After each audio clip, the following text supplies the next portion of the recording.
አሁን የምነግራችሁን ነገር ልብ ብላችሁ አዳምጡ።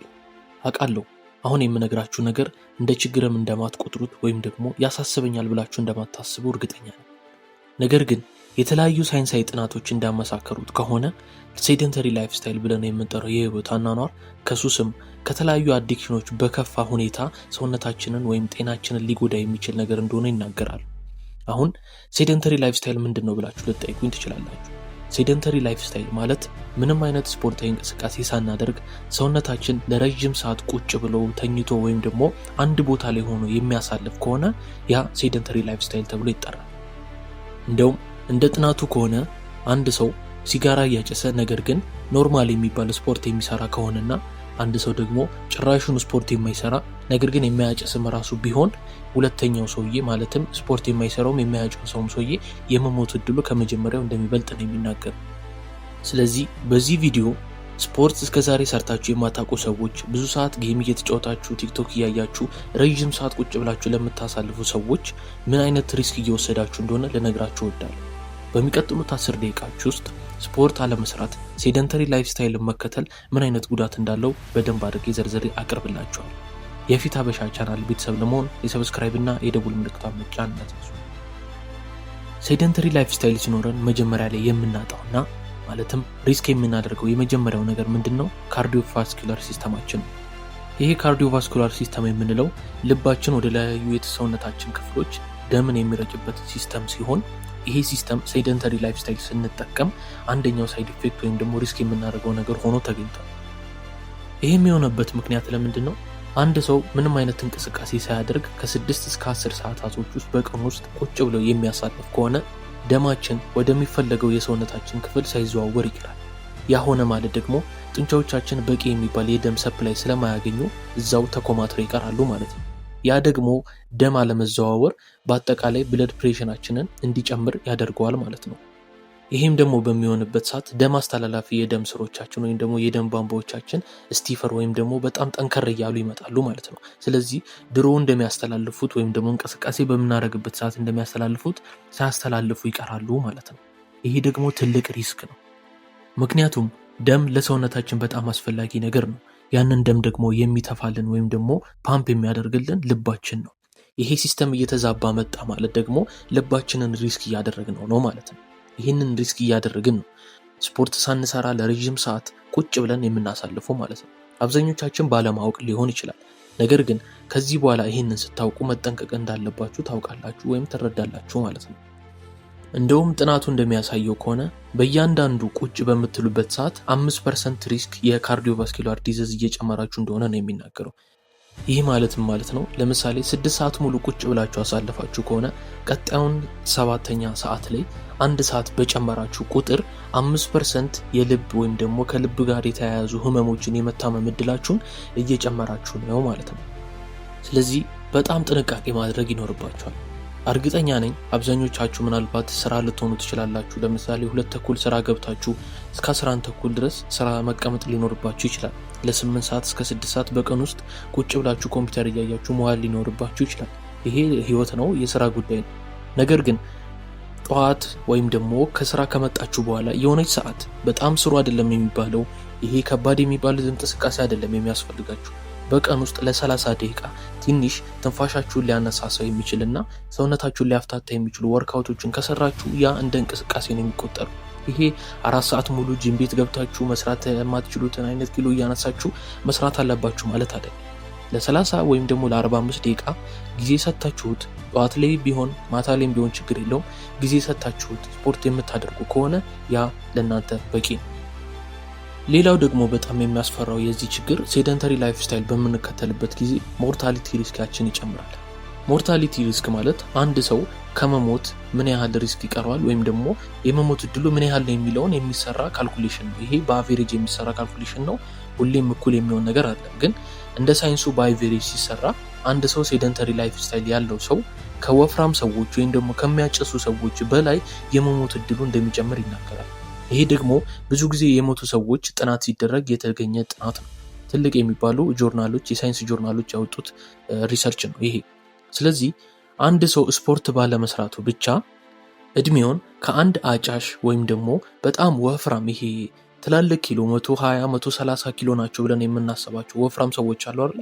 ከነሱ በላይ ሪስኩን እየጨመረ እንደሆነ ማወቅ አለበት ማለት ነው። ይሄ የሚያሳየው ስፖርት ምን ያህል ጠቃሚ እንደሆነ ነው። አንድ ሰው ህይወት ውስጥ ስፖርት ከሌለ ከልቡ አንስቶ እስከ መሞት ድረስ የሚያደርስ ማለትም ዛሬ አይደለም የምትሞቱት ወይ ከነገ ወዲያ በሳምንት አይደለም። ነገር ግን በአጠቃላይ እያረጃችሁ ስትመጡና እድሜያችሁ እየጨመረ በሚመጣበት ሰዓት ያኔ በልብ ህመም ሊሆን ይችላል፣ በተለያዩ ተጓዳኝ በሽታዎች ሊሆን ይችላል። ከሌሎቹ ቀድማችሁ የመሞት እድላችሁን እየጨመራችሁት እንደሆነ መገንዘብ ይኖርባቸዋል። ይህንን እያወቃችሁ ነው ስፖርት አልሰራም፣ ሰነፍ ነኝ፣ ራ ያስጠላኛል፣ ደከመኝ ማለት የምትችሉት ይህን ካወቃችሁ በኋላ ነው። አስቡት፣ አንድ ሰው ሲጋራ የሚያህል መርዛማ የሆነ ነገርን እያጨሰ ስፖርት ቢሰራ እንኳን ከናንተ የተሻለ ያለመሞት እድል እንዳለው ስታውቁ ምን ይሰማቸዋል? ማለት ሲጋራ ጭሳችሁ ስፖርት መስራት ይሻላል እያልኩ አይደለም፣ ወይም ደግሞ ሲጋራ ማጨስን እያበረታተው አይደለም። ነገር ግን የዚህን ጉዳይ አስከፊነት ልነግራችሁ እያሳሰብኳችሁ ነው። ከነዚህ ከሁለቱ በተጨማሪ ደግሞ ኢንሱሊን ሬዚስታንስ እንድንሆንና ሜታቦሊዝማችን ሃይበርኔት እንዲያደርግ ነው የሚያደርጉት። እነዚህ ምን ማለት ነው? ሜታቦሊዝማችን በተፈጥሮ ፈጣን የሚባል ማለትም እንደየሰው ቢለያይም ነገር ግን ሜታቦሊዝማችን ለኛ በተዘጋጀ መልኩ ፈጠን ያለ ነው። ያ ማለት ነው ለምሳሌ ፋትን ማቃጠል ስንፈልግ፣ ኪሎ ለመቀነስ ስንፈልግ በኖርማል ሁኔታ ማለትም ከብዙ ጊዜ ጀምሮ ስፖርት እየሰራን ብዙ ሰዓት ቁጭ ሳንል እየቀጠልን ከሆነ የመቃጠል እድሉ እየፈጠነ ይመጣል፣ እየጨመረም ይመጣል ማለት ነው። ነገር ግን ሴደንተሪ ላይፍ ስታይል ወይም ደግሞ በቀን ውስጥ ለ10 ሰዓት ለ6 ሰዓት ቁጭ ብለን የምናሳልፍ ከሆነ ይሄ በጣም አስጊ ነው። ማለትም ብንወፍር እንኳን ፋት የመቀነስ እድላችንና ውፍረት የመቀነስ እድላችንን እያጣነው እንመጣለን ማለት ነው። እስከምናሻሽለው እስከምናበረታው ድረስ ያ ነገር ሃይበርኔት እያደረገ ይመጣል። ሜታቦሊዝማችን ኦልሞስት በቃ ይተኛል እንደማለት ነው ማለት ነው። ስለዚህ አንድ ሰው ሴደንተሪ ላይፍ ስታይል ሆኖት ባመጣው ውፍረት ራሱ የመቀነስ እድሉን ወይም ደግሞ ጊዜውን እያራዘመበት ነው የሚሄደው ማለት ነው። ሌላው ደግሞ ኢንሱሊን ሬዚስታንስ እንሆናለን። ኢንሱሊን ሬዚስታንስ እንሆናለን ማለት ይሄም ከዌት ሎስ ጋር የተገናኘ ሲሆን ለምሳሌ ካርብ ሪሌትድ የሆኑ ምግቦችን ስንበላ፣ ስኳር ያላቸው ምግቦችን ስንበላ ሰውነታችን እነዛን ሰውነታችን ውስጥ ያሉ ግላይኮጂኖችን ወይም ደግሞ የፋት እንትኖችን ከማቃጠል ተቆጥቦ ፓንክሪያስ የሚባለውን ሰውነታችን ውስጥ የሚገኘውን ኢንዛይም ደማችን ውስጥ የተለያዩ ስኳሮችን ፓምፕ እንዲያደርግ ወይም ደግሞ የደም ውስጥ የሚገኙ ስኳር መጠናችንን እየጨመረ እንዲሄድ የሚያደርግና ኢንፍላሜሽንን እያባባሰ የሚሄድ ነገር ነው። በቅርቡ ወርልድ ሄልዝ ኦርጋናይዜሽን ወይም ደግሞ WHO ብለን የምንጠራው ኢንተርናሽናል ድርጅት ባወጣው ጥናት መሰረት ሴደንተሪ ላይፍ ስታይል የሚኖሩ ሰዎች ነን ኮሚኒኬሽን ወይነትም ያለምንም ንክኪ የሚመጡ በሽታዎች የሞት እድላቸው ከ30 እስከ 20% ነው ብሎ ጥናት አውጥቷል። ያ ማለት ነው ሴደንተሪ ላይፍ ስታይል በመከተላችን ብቻ ያለ ንክኪ የሚመጡ በሽታዎች የመያዝ እድላችን ከ20 እስከ 30% ከፍ ያለ ነው ከሌላ ሰዎች ወይም ደግሞ ስፖርት እንቅስቃሴ ከሚያደርጉ ሰዎች ማለት ነው። የሚገርማችሁ ይሄ ነገር ከፈለጋችሁ ራሳችሁ ቻትጂፒቲ ላይ ሄዳችሁ ወይም ደግሞ የተለያዩ ሪሰርቾችን እያነበባችሁ ራሳችሁ መድረስ የምትችልባቸው ነገሮች ናቸው። እነዚህን ስትሰሙ ስፖርት አለመስራት ወይም ደግሞ ለረጅም ሰዓት ቁጭ ብሎ መዋልን እስከሚያስፈራችሁ ድረስ ነው የምትደርሱት። እንዴት ነው የምሰራው ብላችሁ ራሳችሁን ጥያቄ እስከ መጠየቅ ድረስ ነው የምትደርሱት። በጣም የሚያስደነግጡ ጥናቶች ወይም ሪሰርቾች ናቸው። ሌላኛው ደግሞ ጡንቻዎቻችንና አጥንቶቻችን ከዚህ በፊት የነበራቸውን ጥንካሬ እያጡ ነው የሚመጡት። ጡንቻችን እንቅስቃሴ ይፈልጋሉ፣ ምክንያቱም ደም በሚንቀሳቀስበት ጊዜ አክቲቭ ስለሚሆኑ ያንን እንቅስቃሴ ይሻሉ። ያንን እንቅስቃሴ በምንነፍጋቸው ጊዜ ግን ተኮማትሮ ስለሚቀሩና ለረጅም ሰዓት ቁጭ ብሎ መኖርን ስለሚለምዱ ተኮማትሮ ድርቅ ብሎ ይቀራል። ያኔ እንደ ድሮ ቀልጠፍ ብሎ መነሳትን ምናምን ላያሳዩን ይችላሉ ማለት ነው። ስለዚህ ሎወር ባክ ፔን የመሰሉ ማለትም ጀርባችን አካባቢ የሚሰሙን ህመሞች ለመነሳት ስንል እያዳገትን የምንነሳ ከሆነ ይሄ የመጣው በሴደንተሪ ላይፍ ስታይል መሆኑን እናውቃለን ማለት ነው። አጥንታችንም እንደዛው።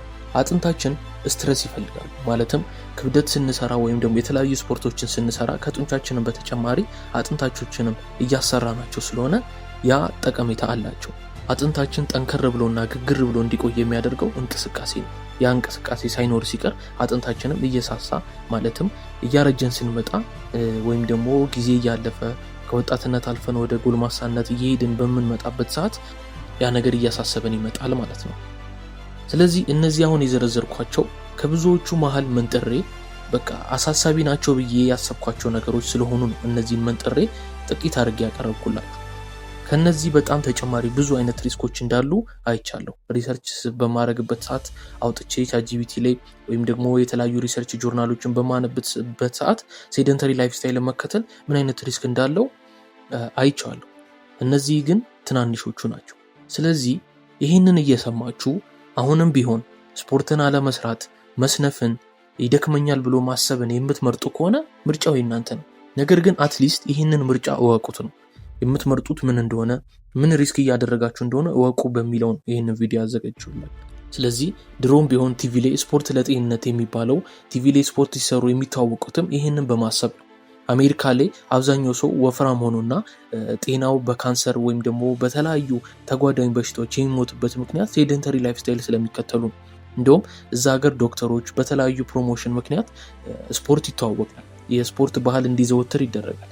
ነገር ግን በአጠቃላይ በአቬሬ ሲታይ ዩሮፕ ላይ እና አሜሪካ ያሉ ሰዎች እንቅስቃሴ የላቸው። እንቅስቃሴ ማለት ስፖርት ማለትም አይደለም። ለምሳሌ እኛ ሀገር ያሉ የገጠር ሰዎች ረዥም ዕድሜ የሚኖሩበት ምክንያትና በበሽታ ቶሎ የማይጠብቁበት ምክንያት ህይወታቸው በእንቅስቃሴ የተሞላ ስለሆነ ነው። አንድ እረኛን እንደ ኤግዛምፕል ብትወስዱ ጠዋት ይነሳል፣ እስከ ማታ ድረስ እያረሰ እየተንቀሳቀሰ ምናምን ነው። ቁጭ ማለት የማይወዱት የድሮ ሰዎችም በዚያ ምክንያት ነው። ስለዚህ ይህንን አውቃችሁ ተረታችሁ ሪስኩን እያወቃችሁ ነው ደከመኝ ማለትም የምትችሉት ማለት ነው። እስካሁን አብራችሁኝ ስለነበራችሁ ከልብ አመሰግናለሁ። የዚህ ቻናል ቤተሰብ ለመሆን የሰብስክራይብ እና የደውል ምልክቷን መጫን እንዳትረሱ። ያላችሁ ማንኛውንም ሀሳብ ሆነ አስተያየት በኮሜንት ስር ማሳወቅ ትችላላችሁ።